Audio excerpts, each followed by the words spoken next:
میں جب آپ لوگوں کے چہروں کو دیکھتا ہوں تو میرا دل باغ باغ ہو جاتا ہے کہ ظاہری اعتبار سے جو شخص اپنے آپ کو سنت مصطفیٰ کے سانچے میں ڈالنے کی بھرپور کوشش کرتا ہے تو اللہ تبارک و تعالیٰ اپنے کرم سے اس کے سینے کو بھی مدینہ بنا دیتا ہے، اور کوئی سبب نہیں کہ جو خلوص نیت کے ساتھ اپنے ظاہر کی اصلاح کرے اللہ تبارک و تعالیٰ اس کو دل کا اخلاص عطا نہ فرمائے۔ اس اعتبار سے آپ انتہائی مبارکباد کے حقدار ہیں کہ اللہ نے آپ کو وہ سلسلہ عطا فرمایا ہے جس کو اللہ تبارک و تعالیٰ نے اپنے کرم سے اپنے فضل سے افراد سے بھی پاک رکھا ہے اور تفرید سے بھی پاک رکھا ہے۔ اور آج کل کے جو اٹھنے والے فتنے ہیں ان میں سے اللہ تبارک و تعالیٰ نے آپ کے سلسلے کو رافضیت سے بھی پاک رکھا ہے اور خارجیت و ناسبیت سے بھی پاک رکھا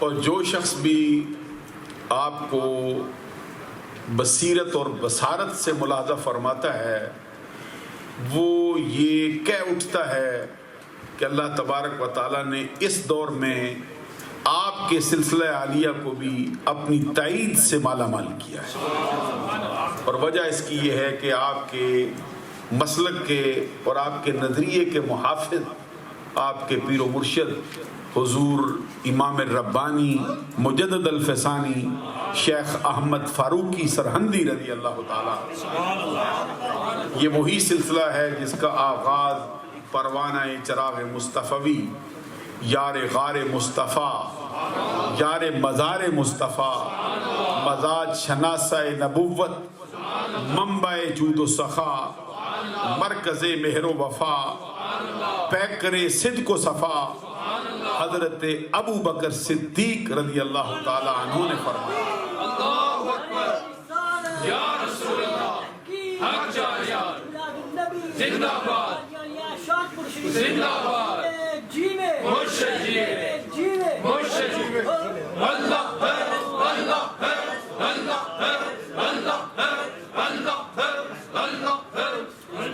اور حضور صدیق اکبر رضی اللہ تعالیٰ عنہ وہ ہستی ہیں جن کے بارے میں یہ جملہ مشہور ہے اور اس قدر عام ہے کہ علماء تو علماء عوام الناس کے بھی قریب قریب تمام افراد اس سے آگاہ ہو چکے ہیں۔ وہ جو فرمایا گیا کہ لو وزن ایمان ابی بکر ما ایمان اہل الارض لرجحا بہ، بعض نے کہا یہ حضرت فاروق اعظم رضی اللہ تعالیٰ عنہ کا فرمان ہے اور بعض نے کہا یہ براہ راست سرکار ہی کا فرمان ہے۔ اس کا مطلب یہ ہے کہ اگر پوری امت کے ایمان کو ترازو کے ایک پلڑے میں رکھا جائے اور میرے یار غار ابو بکر کے ایمان کو ترازو کے دوسرے پلڑے میں رکھ کر اس کا وزن کیا جائے، اللہ کی قسم ابو بکر کے ایمان کا پلہ پھر بھی بھاری رہے گا۔ اور آپ کے سلسلے کو ویسے تو سارے ولیوں کا فیض نصیب ہوا ہے، صحابہ کا فیض آیا ہے، اہل بیت کا فیض آیا ہے، حضرت فاروق اعظم کا فیض آیا ہے، عثمان غنی کا فیض آیا ہے، حضور مولا علی شیر خدا کا فیض آیا ہے، اہل بیت کے گھرانے کا فیض آیا ہے، لیکن بطور خاص آپ کو حضرت ابو بکر صدیق کا فیض نصیب اور آپ کے علم میں یہ بات ہونی چاہیے کہ صدیق اکبر رضی اللہ تعالیٰ عنہ کے فضائل اور آپ کے مناقب کا جو باب ہے وہ اس قدر وسیع ہے، برملا طور پر ہم یہ کہہ سکتے ہیں کہ اگر کوئی بندہ ان کو اعداد و شمار کی گرفت میں لانا چاہے تو وہ یہ کہنے پر مجبور ہوگا کہ ریت کے ذروں کی تعداد کم ہے، ابو بکر صدیق کے فضائل کی تعداد زیادہ ہے۔ آسمان کے ستاروں کی تعداد کم ہے، صدیق اکبر کے فضائل کی تعداد زیادہ ہے۔ وجہ اس کی ہے،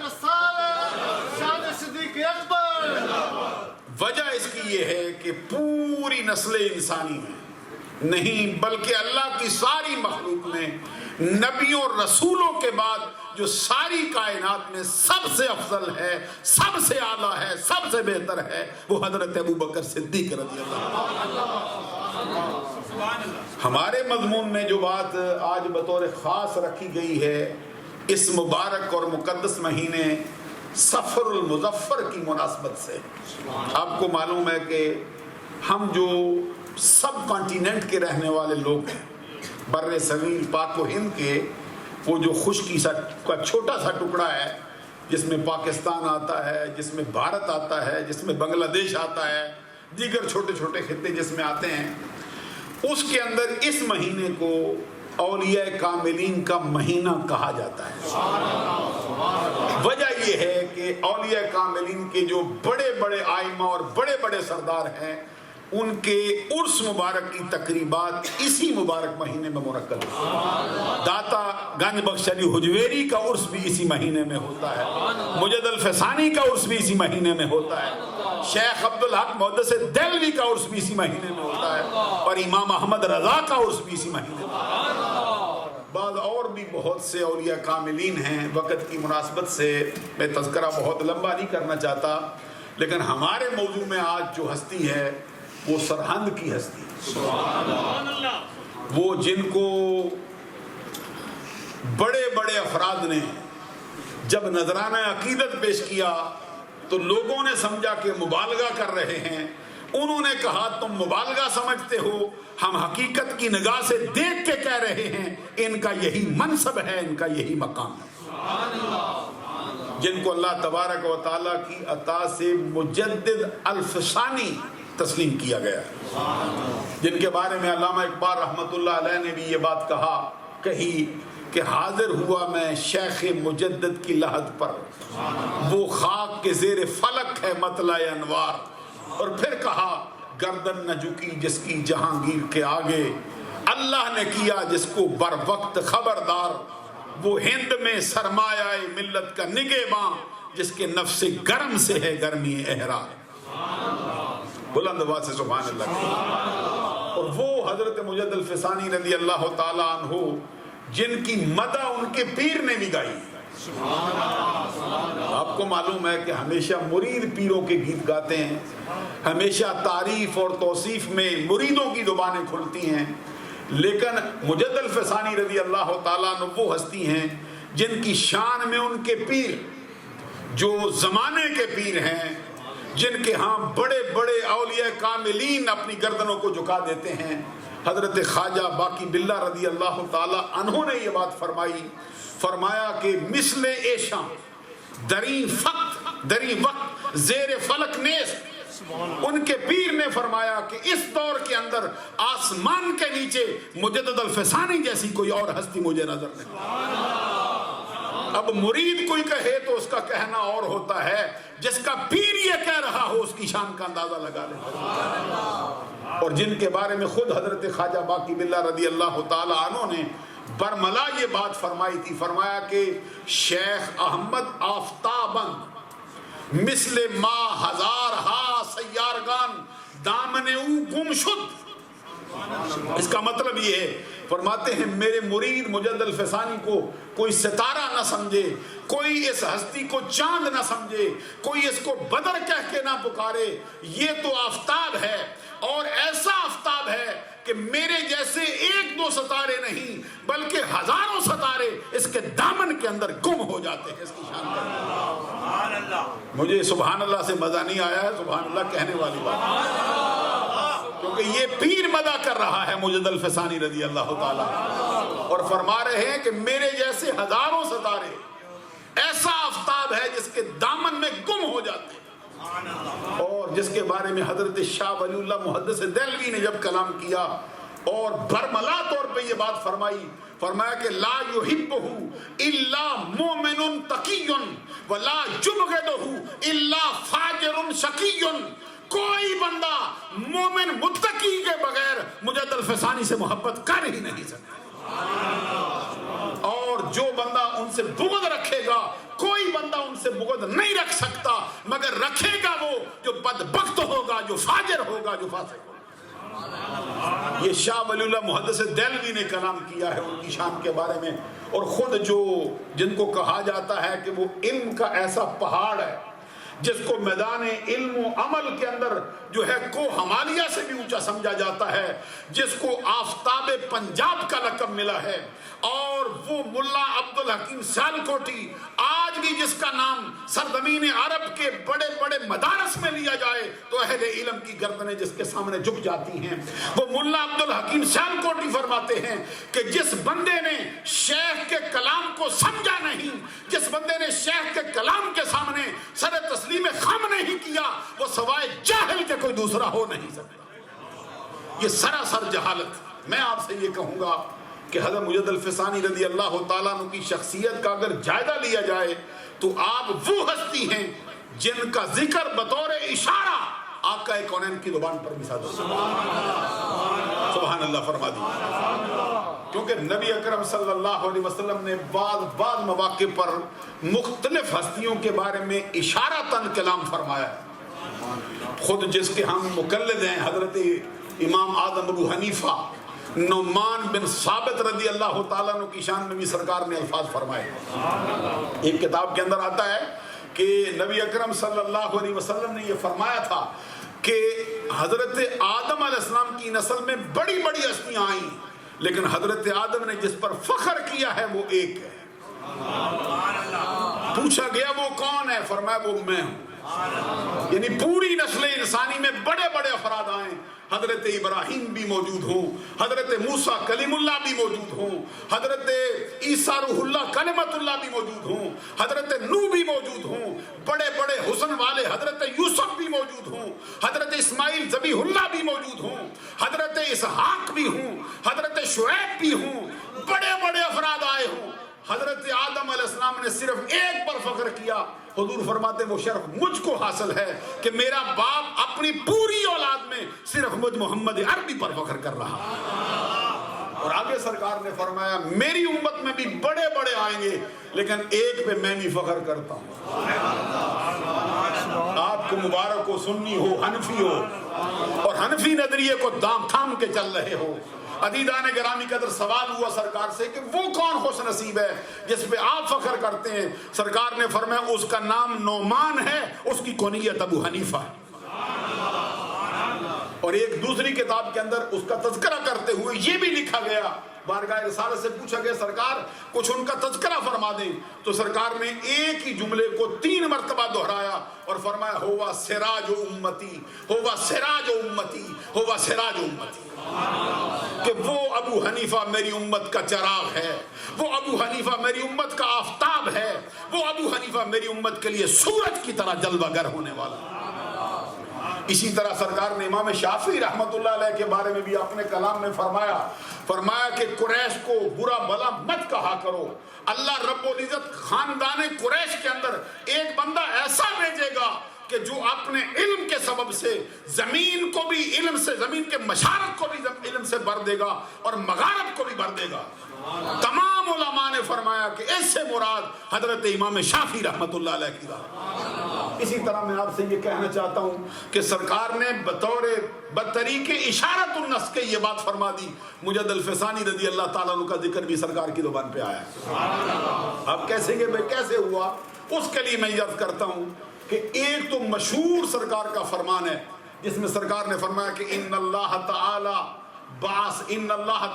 یبعث لهذه الامه على كل راس 100 سنه من يجدد لها دينها۔ اللہ تبارک و تعالی اس امت کے اندر ہر صدی کے سرے پر ایک شخص کو بھیجے گا جس کی شان یہ ہے کہ وہ اس صدی کے اندر مرور زمانہ کے اعتبار سے میری امت کے نظریات میں جو کمی بیشی ہوگی اس کے اندر تجدید کرے گا اور اس کو نکھار کے رکھ دے گا۔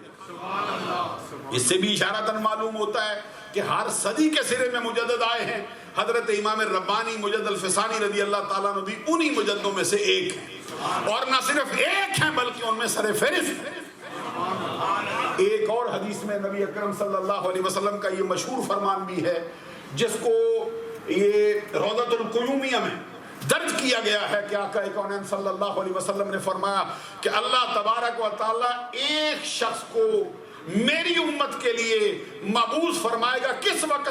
اللہ احد عشر مئہ، حضور نبی اکرم صلی اللہ علیہ وسلم نے فرمایا کہ میری امت کے اندر ایک شخص مبعوث ہوگا جو 11ویں صدی کے سرے پر جلوہ فرما ہوگا، اور آگے فرمایا اس کی علامات کیا ہے، اس کی شان کیا ہے؟ فرمایا ہوا نور عظیم۔ دوسری بات فرمائی اسمہ اسمی۔ تیسری بات فرمائی یدخل الجنت بشفاعتہ رجال الوفا۔ آقا کونین صلی اللہ علیہ وسلم نے فرمایا وہ آنے والے شخص کی 5 علامتیں ہیں، اس میں سے پہلی علامت یہ ہے کہ وہ 11ویں صدی کے سرے پر مبعوث ہوگا۔ دوسری بات یہ فرمائی وہ نور عظیم کا مالک ہوگا۔ تیسری بات یہ فرمائی اس کا نام میرے نام پر رکھا جائے گا۔ تیسری بات یہ فرمائی اس کی جو خدمات ہیں اس کے سبب سے رب کا کرم ایسا ہوگا، اس کے سبب سے میری امت کی شفاعت کو قبول فرمائے گا، اور ہزاروں نہیں لاکھوں کی تعداد میں میری امت کے افراد کو دوزخ سے نکال کر جنت میں داخل فرما دے۔ علماء امت نے برملا یہ بات کہی ہے کہ اس سے مراد حضرت امام ربانی مجدد الفسانی شیخ احمد فاروقی سرہندی رضی اللہ تعالیٰ عنہ کی ذات ہے، اور کوئی مراد ہو ہی نہیں سکتا۔ بلند آواز سے سبحان اللہ کی۔ اچھا، اس پر کچھ لوگوں نے کلام بھی کیے، کچھ لوگوں نے اعتراضات بھی کیے، لیکن میں ایک اور روایت پیش کرنا چاہتا ہوں، اس کے بعد پھر تھوڑا سا تبصرہ آپ کی خدمت میں عرض کرتا ہوں کہ آپ کا جو پیر ہے حضرت مجدد الفسانی، جس کو سلسلہ عالیہ نقشبندیہ کو بھی جس پر ناز ہے، اور نہ صرف ماننے والوں کو ناز ہے بلکہ ان کے اساتذہ کو بھی ان پر ناز ہے، ان کے پیروں کو بھی ان پر ناز ہے، اور سلسلے کو بھی ان پر ناز ہے۔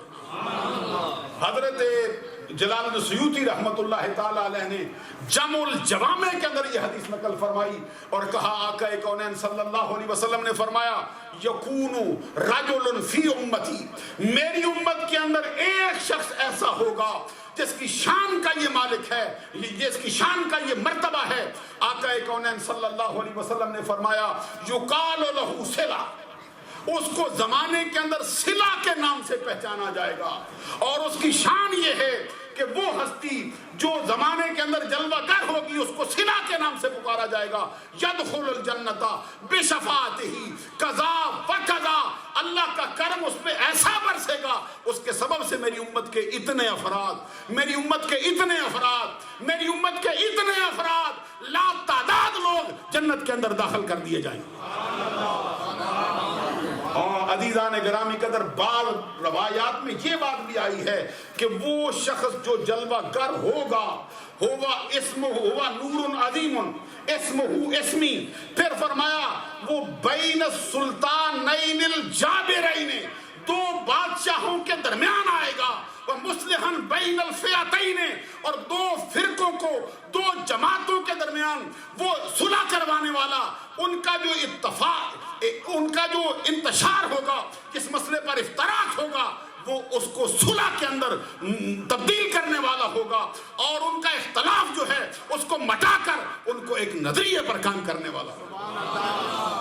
اب جو باتیں میں نے عرض کی آپ کی خدمت عالیہ میں، یہ ساری حدیثوں کی روشنی میں عزیزان گرامی قدر اس راز سے پردہ اس وقت اٹھتا ہے جب مجدد الفسانی رضی اللہ تعالیٰ عنہ خود اپنے بارے میں کہتے ہیں کہ الحمدللہ الذی جعلنی صلہ، میں اپنے رب کا شکر ادا کرتا ہوں جس نے مجھ کو صلہ بنایا۔ سبحان اللہ سے ذرا مسجد گونج جائے ایک مرتبہ تک۔ یہ میں اپنی زبان سے نہیں کہہ رہا، حضور مجدد الفسانی رضی اللہ تعالیٰ عنہ نے برملا اس کا تذکرہ کیا۔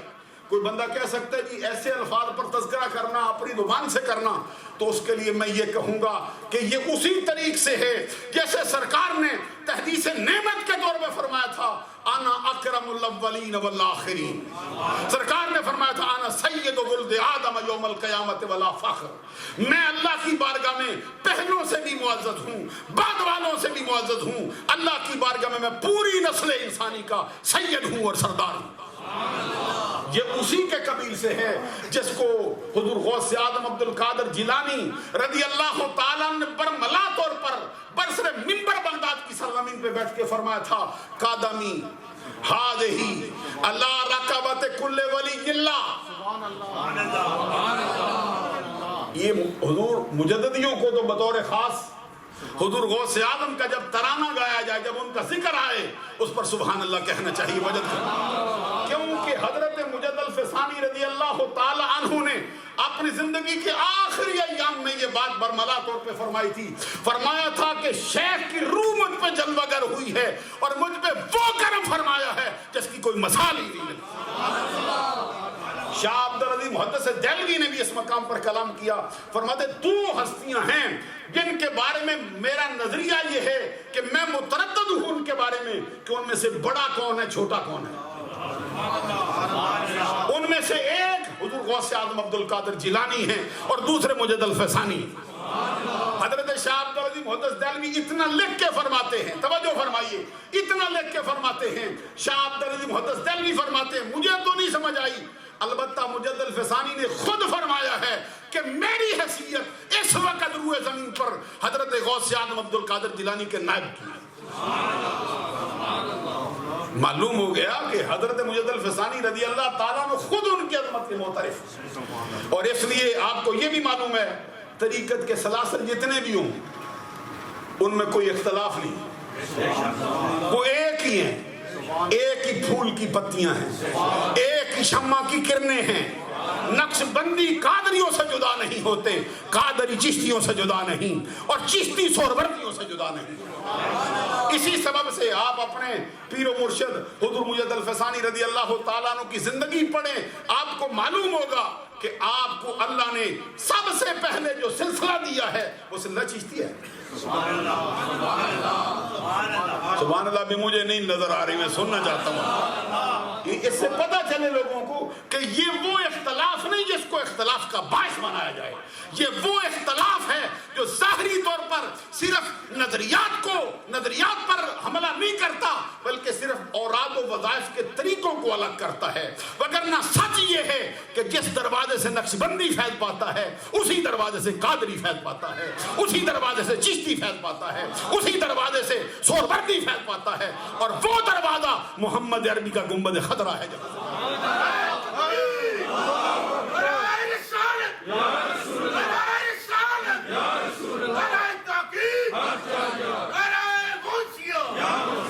اور آپ کے ذہن میں یہ بات ہونی چاہیے کہ سب سے پہلی بیعت حضور مجد الفسانی کی اپنے والد کے ہاتھ پہ، اور ان کے والد حضرت عبد الاحد جو اپنے زمانے کے اولیاء کاملین کے امام ہیں. اور آپ کو یہ بھی معلوم ہے کہ 28 واسطوں کے بعد آپ کا سلسلہ نسب کس ہستی سے ملتا ہے؟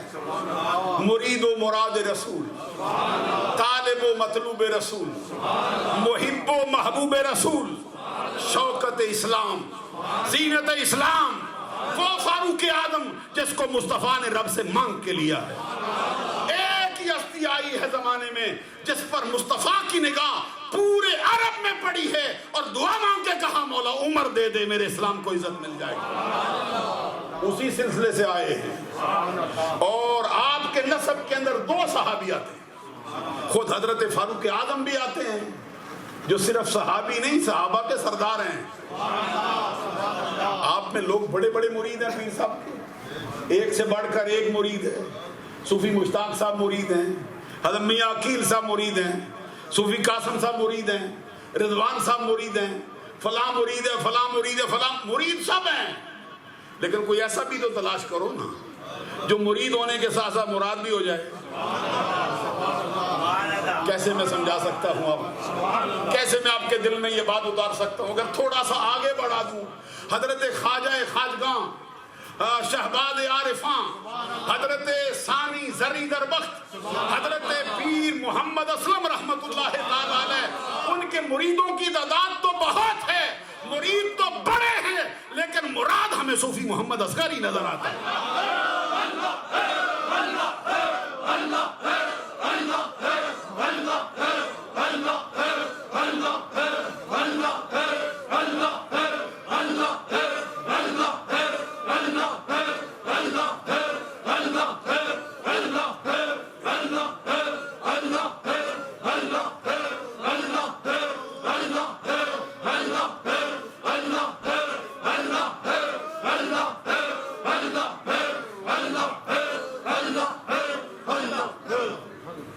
حضرت خواجہ خواجگاں صوفی باصفا حضرت ثانی سری زربخت رحمت اللہ تعالی علیہ نے بڑے بڑوں کو نوازا ہے.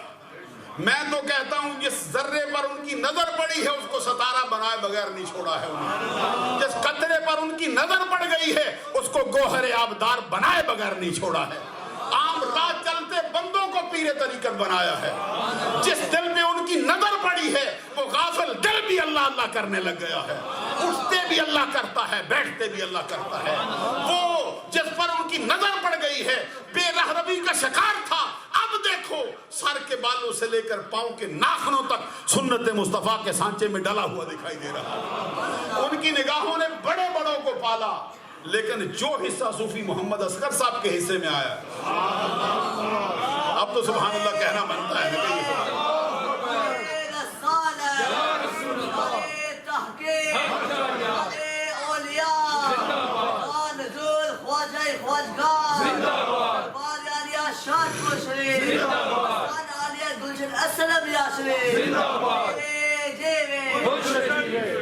عزیزان گرامی قدر, میں جو بات عرض کر رہا تھا, خود فاروق اعظم آپ کے شجرہ نسب میں پہلی سیڑھی, پہلی اینٹ, اس کے بعد ان کے لخت جگر حضرت عبداللہ بن عمر, یعنی جس کے نسب میں 2 صحابی آئے ہوں,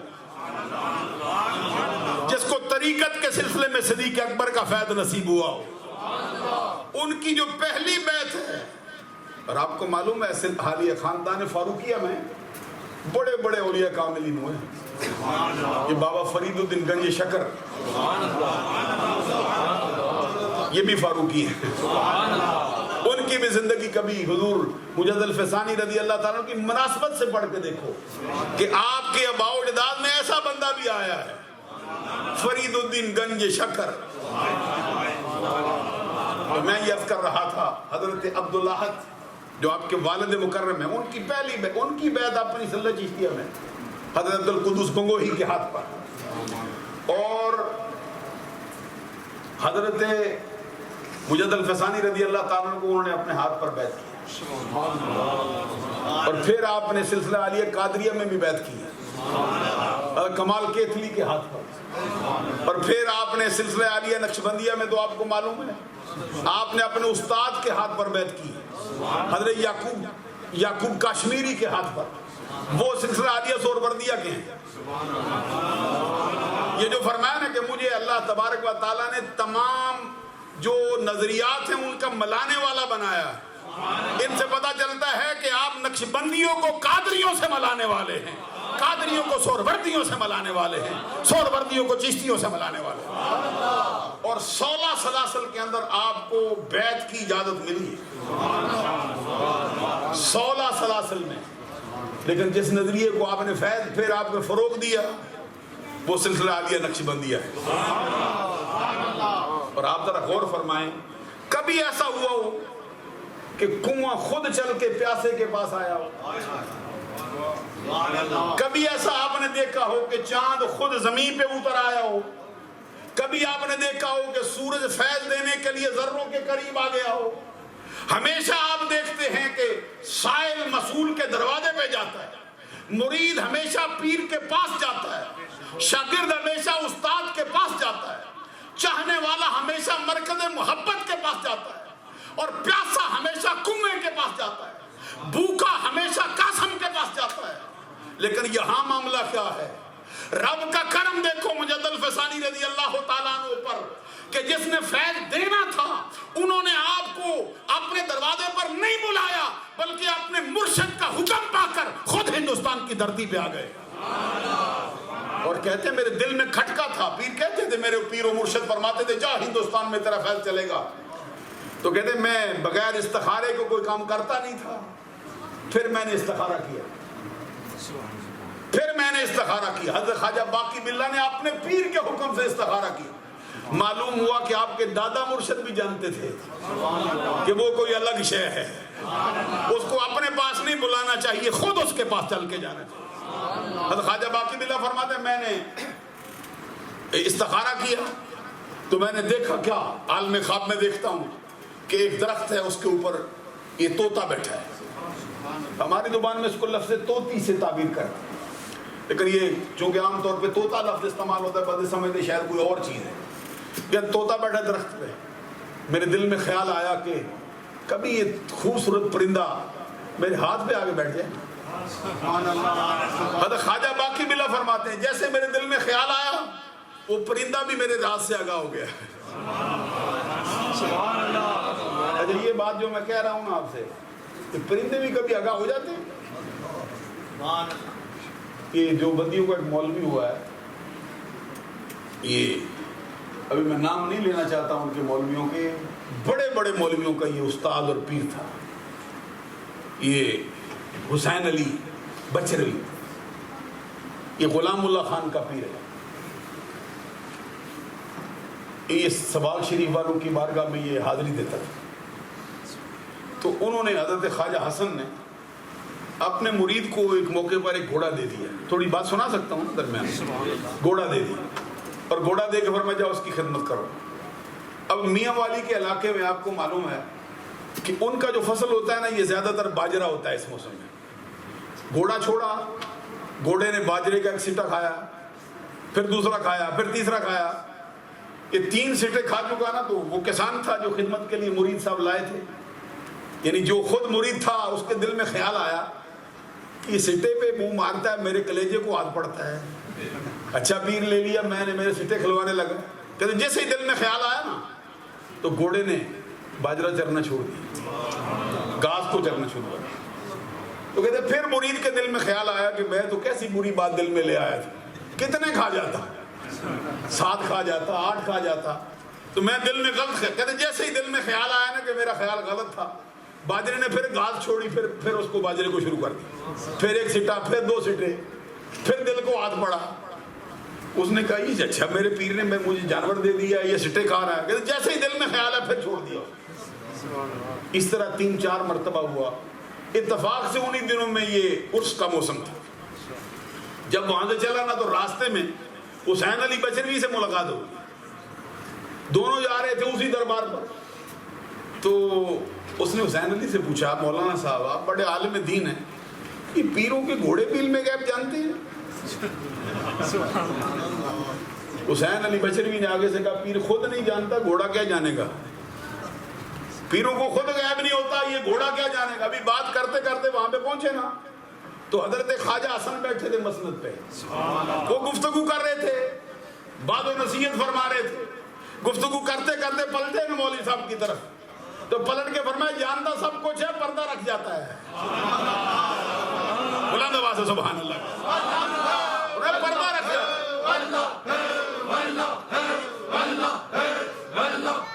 اور حضور غوث اعظم عبد القادر جیلانی رضی اللہ تعالیٰ عنہ تو برسر ممبر کہا تھا واللہ لولا لجام الشریعت لا لسانی لأخبرتكم بما تاكلون وما تدخرون في بيوتكم انتم كالقوارير يرامى في بواطنكم وظواهركم.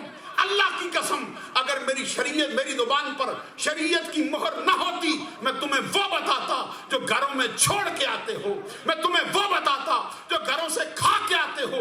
میرے سامنے تمہارا ظاہر و باطن شیشے اور کانچ کی بوتل کی طرح ہے، جن کا اندر بھی نظر آتا ہے، جن کا باہر بھی نظر آتا ہے. حضرت خواجہ باقی بلا فرماتے میرے دل میں خیال ہے کاش یہ جانور میرے ہاتھ پہ آ جائے. کہتے ادھر خیال آیا، ادھر اس نے شاپ کو چھوڑا، میرے ہاتھ پہ بیٹھ گیا. کہتے جیسے ہی بیٹھا نا تو میں اپنا لعاب دہن اس کے منہ میں ڈالنے لگا، اور آگے سے وہ شکر نکال کے میرے منہ میں رکھنے لگا. تو کہتے یہ استخارہ مکمل ہو گیا. میں نے پیر و مرشد سے عرض کیا، انہوں نے فرمایا کہ یہ طوطا اس دھرتی کا جانور ہے ہی نہیں، یہ پرندہ ہندوستان کی دھرتی کا ہے، وہاں چلا جا، وہاں پہ کوئی آنے والا. پھر آپ تشریف لائے تھے، تلاش کرتے کرتے جب ایک مقام پہ پہنچے تو دیکھا درویشوں کو، وہاں پہ کوئی نظر نہیں آیا. حضرت خواجہ باقی بلا فرماتے میرے دل میں خیال آیا ہو سکتا ہے ابھی ظاہر نہ ہو، تھوڑی تربیت کے بعد ظاہر ہو جائے، لیکن میرا دل کسی پہ ٹکا نہیں. لیکن جب میں سرحد کے اس مقام پہ پہنچا، میری نظر مجدد کے چہرے پہ پڑی، میں پہچان گیا یہی ہے وہ شخص. یہ عزیزان گرامی قدر میں جو سارا جتن کر رہا ہوں اس لیے کرتا ہوں کہ آپ کو معلوم ہو مجدد الفسانی کی مدح صرف ان کے آنے کے بعد نہیں گائی گئی، ابھی دنیا میں آئے نہیں تھے اس وقت بھی ان کی مدح ہو رہی تھی، ان کے پیر بھی ان کی مدح کرتے تھے، ان کے مرشد بھی ان کی مدح کرتے تھے، یہاں تک کہ والد مکرم کو بھی خواب میں دکھلایا گیا تھا، خواب میں دکھلایا گیا تھا کہ زمانے میں ظلم و ستم ہو رہا ہے، پھر کہتے ہیں ایسا شخص دیکھا تخت پہ بیٹھا ہوا جس کے سامنے سے ظالموں کے، فاسقوں کے، فاجروں کے جو ہیں وہ سر کٹ کٹ کے گر رہے تھے، اور آواز آتی تھی قل جاء الحق وزهق الباطل ان الباطل کان زہوقا۔ عزیزان گرامی قدر، حضرت مجد الفسانی تشریف لائے ہیں اور انہوں نے حسینی کردار ادا کیا ہے اور جابر سلطان کے سامنے کلمہ حق کہا، اور پھر اپنی زبان سے یہ جملے ادا کیے ہیں الحمدللہ الذی جعلنی صلہ۔ آپ نے یہ فرمایا مجھے اللہ تبارک و تعالیٰ کا شکر ادا کرتا ہوں کہ جس رب ذوالجلال نے مجھے، آگے فرمایا صلۃ بین البحرین، رب ذوالجلال نے مجھے دو طریقت کے سلسلوں کے اندر جو ہے وہ دو سمندروں کے درمیان رب ذوالجلال نے مجھے ملانے والا بنایا۔ اور پھر سرکار مجد الفسانی رضی اللہ تعالیٰ نے آگے بھی فرمایا کہ مجھے رب نے یہ مرتبہ دیا کہ وہ مصلحن بین الفئتین، اور دو گروہوں کے درمیان مجھے رب ذوالجلال نے صلح کروانے والا بنا کے بھیجا۔ ابھی مجھ سے پہلے جو پیش رو بات کر رہے تھے اس کے اندر بھی یہ بات ظاہر ہو رہی تھی کہ یہ طریقت کے، شریعت کے سلسلوں کو جن ناسمجھوں نے جدا جدا کر کے بیان کرنا شروع کیا تھا اور طریقت کو جدا سمجھا، شریعت کو جدا سمجھا، مجد الفسانی نے آ کے فرمایا ارے یہ دو چیزوں کے نام تو الگ الگ ہو سکتے ہیں، حقیقت میں طریقت بھی وہی ہے، شریعت بھی وہی، شریعت اس کی پہلی سیڑھی ہے اور طریقت اس کی اگلی سیڑھی کا نام۔ یہ طریقت ہے، یہ شریعت جو ہے یہ تو اقوال مصطفیٰ کا نام ہے، اور طریقت جو ہے یہ احوال مصطفیٰ کا نام ہے۔ عزیزان گرامی قدر، مجد الفسانی رضی اللہ تعالیٰ عنہ نے جو اپنی زندگی میں خدمات دی ہیں وہ ایک مثالی، اور ایسی مثالی ہیں کہ جس کی نظیر 400 برس بیت گئے سرزمین بر صغیر پاک و ہند ابھی تک پیش نہیں کر سکے، کیونکہ خود آپ فرماتے مجدد بہت ہوتے ہیں، مجدد میاں دیگر است و مجدد الف دیگر۔ خود آپ کا فرمان ہے کہ جو 100 سال کا مجدد ہوتا ہے وہ اور ہوتا ہے، جو 1000 سال کا مجدد ہوتا ہے وہ اور ہوتا ہے، اور ساتھ ہی فرمایا کہ جتنا 100 اور 1000 میں فرق ہوتا ہے اتنا ہر صدی کے سیدھے میں آنے والے مجدد میں اور 1000 سال کے بعد آنے والے مجدد میں فرق ہوتا ہے۔ عزیزان گرامی قدر، میرا دل چاہتا ہے میں اور بیان کروں آپ کے سامنے، لیکن میں دیکھ رہا ہوں کہ ابھی ظہر کی نماز سے متصل آج کی مجلس شروع ہوئی اور مسلسل آپ نے علماء سے اور ثنا خانان مصطفیٰ سے اور مبلغین سے گفتگو بھی سنی، اور آپ کی طبیعتوں بھی بہت بوجھ آیا۔ صرف آخر میں یہ بات کرتا ہوں، حضور امام ربانی مجد الفسانی رضی اللہ تعالیٰ عنہ اپنی زندگی کے آخری ایام میں شعبان المعظم کی 15ویں شب گزارنے کے بعد صبح کے وقت اپنے گھر آئے تھے۔ جیسے گھر تشریف لائے تو آپ کی زوجہ محترمہ نے اس مشہور حدیث کے پیش نظر یہ بات فرمائی کہ کیا حال ہے ان لوگوں کا کہ جن کا نام آج ان کے زندوں میں سے کاٹ کر مردوں کے دفتر میں لکھ دیا گیا ہے، جن کی زندگی کا پتہ آج کاٹ دیا گیا، اس سال کے اندر ان کا انتقال ہوگا۔ اس کے جواب مجد الفسانی رضی اللہ تعالیٰ نے اپنی زوجہ سے فرمایا تو پڑھ کے کہہ رہی ہے اور جو اپنی آنکھ سے دیکھ کے آ رہا ہے کہ اس کی زندگی کا پتہ کاٹ دیا گیا ہے وہ واصل باللہ ہو جائے گا اسی سال میں۔ وہ حضرت مجد الفسانی رضی اللہ تعالیٰ نے خود فرمایا تھا زندگی میں کہ مجھے اللہ تبارک و تعالیٰ نے سنت کا پیروکار فرمایا ہے، متبع سنت کیا ہے، اور مجھے اللہ کی بارگاہ سے امید ہے کہ سنت کا تابع ہونے کی وجہ سے رب میری زندگی کے جو سال ہیں ان کو بھی سنت کے مطابق کرے گا۔ مجھے اللہ 63 سال زندگی عطا کرے۔ جیسے ہی 63 سال پورے ہوئے حضرت امام ربانی مجد الفسانی نے وصال فرمایا۔ معلوم ہوا کہ ان کا وصال بھی ان کی مرضی سے ہوا ہے، اور اپنی آخری رات میں جس صبح کو آپ کا وصال مبارک ہوا ہے معمول کے مطابق آپ نے تہجد کی نماز پڑھی. تہجد کی نماز سے فارغ ہوئے تو جن لوگوں نے آپ کی تیمارداری کی ہے، اب ذرا غور کرو، پیر اپنے مریدوں کو بھولا نہیں کرتے. تیمارداری کرنے والوں سے فرمایا تمہاری تیمارداری کا بہت شکریہ، میں نے تمہیں بہت تکلیف دے دی، اب کل کا جو سورج طلوع ہوگا آپ کی تیمارداری کا سلسلہ ختم ہو جائے گا اور یہ بندہ اپنے رب سے وصل ہوگا. حضرت مجدد الفسانی رضی اللہ تعالیٰ عنہ نے 63 سالوں کے اندر وہ کام کیا ہے جو کسی کو 63، میں سمجھتا ہوں کہ کئی 100 سال بھی زندگی مل جائے مجدد الفسانی جیسا کردار ادا کرنا ہاری ساری کے بس کی بات نہیں. یہ اللہ کے وہی بندے کر سکتے ہیں جن پہ اللہ کا کرم ہو. این سعادت بزور بادو نیست تانہ بخشد خدای بخشندہ. دوران گفتگو مجھ سے جتنی چھوٹی بڑی غلطیاں سرزد ہوئی ہوں میں اللہ سے معافی کا طلبگار ہوں، آپ لوگوں سے معافی کا طلبگار ہوں. وآخر دعوایا ان الحمدللہ رب العالمین.